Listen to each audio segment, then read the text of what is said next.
Karena aku juga nggak tahu duduk permasalahannya, cuma mungkin aku cuma mau menanggapi dengan adanya pergaulan anak-anak sekarang yang memang udah marak kekerasan gitu ya. Jadi mudah-mudahan bisa diberikan keadilan, karena anak-anak ini kan repotnya adalah mereka selalu kebungkus atau terbackup dengan undang-undang perlindungan anak, di mana mereka nggak bisa diadilin ya, atau mereka karena masih anak di bawah umur lah dengan alasan undang-undang yang melindungi anak-anak. Tapi ternyata sikapnya dan moralitinya dan juga pergaulannya itu sudah sampai melampaui batas.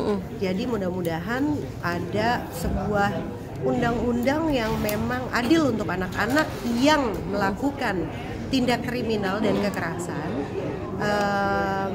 yang memang tidak merugikan dia, tidak merenggut hak dia sebagai seorang anak, tidak mematahkan masa depannya dia, tapi membuat efek jerak. Aku rasa itu. Kayaknya sudah melihat video itu, mendengar berita itu. Anak aku baru cerita, kakak cerita. Jadi aku pas denger aja tuh aku udah merinding ya. Maksudnya masya Allah, nauzubillah min dzalik, mengerikan sekali. Udah ya ngeri lah ya gitu. Cuma aku nggak tahu sebenarnya duduk permasalahan detailnya seperti apa. Aku cuma menyoroti bahwa tindakan kekerasan apapun, mau anak SMA, mau itu karena ospek atau penataran atau karena mau masuk OSIS sekalipun, aku tidak membenarkan adanya kekerasan gitu loh. Karena menurut aku nggak ada orang tua dimanapun yang menerima anaknya udah digedein, dikasih makan, dibesarin, tahunnya disiksa. Tapi dari 10 sampai 15 anak-anak itu sudah di DO dan sudah di-suspend. Apakah itu sudah menjadi hukum jerak menurut kamu? Cukupkah atau nggak tahu seperti deh apa ya, sih? kalau cuma suspend atau di drop out, itu udah sering terjadi di sekolah lain yang bukan terjadi sekarang. Ini sebenarnya udah common problem loh Mbak. Ini bukan kasus kedua setelah Mario Dendi. Sebelum ini ada kasus kekerasan di sekolah Islam. Sekolah Islam. Dan itu terkenal banget. Dan anak-anak itu kan mereka bergaul ya di antar sekolah. Jadi nyampe gitu, Bun tau nggak begini. Jadi ini sebenarnya bukan kasus Mario Dendi volume 2, mungkin ke-4, ke-5, ke-10, ke-20 yang nggak terekspos. Ini kenapa terekspos? Karena melibatkan ada salah satu public figure gitu loh. Tapi menurut aku ini udah marak Mbak. Jadi harus jadi perhatian banget, harus jadi perhatian yang apa ya namanya, yang serius.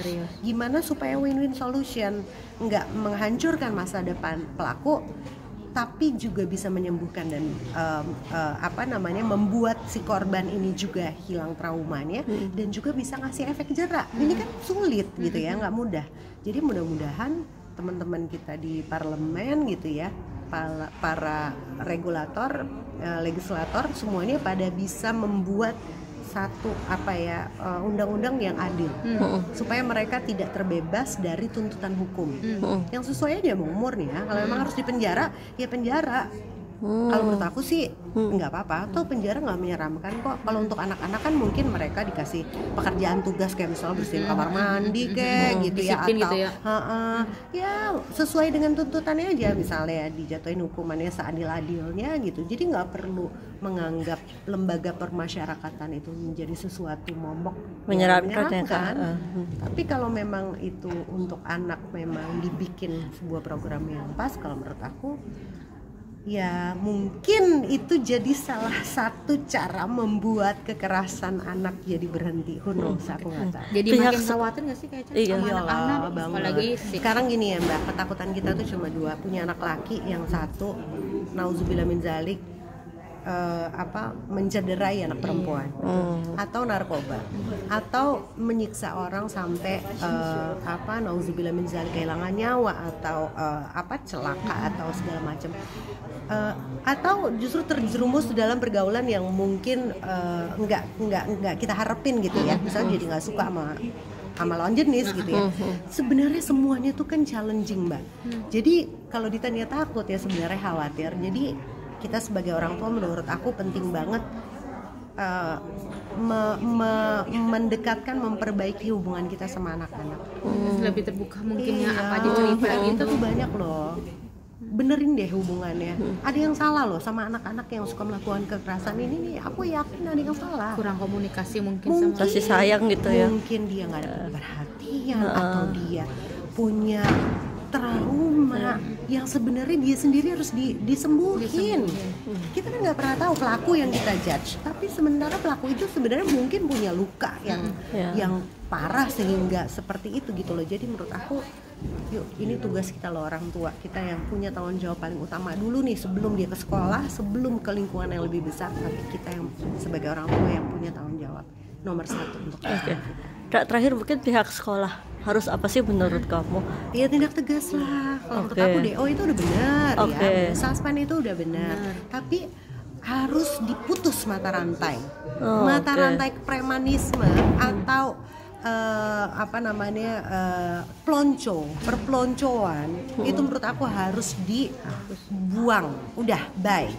Cari cara-cara lain yang lebih educated daripada hanya in the name of pelonco gitu ya, sampai akhirnya anak-anak melegalkan untuk bisa lo mau nggak lo mau masuk OSIS, mau nggak lo mau masuk geng seni nih, kita nomor 1 geng basket atau geng terkeren anak motor apalah gitu ya nama gengnya. Dan menurut aku itu yang harus diputus mata rantai setannya. Oke, thank you kakak.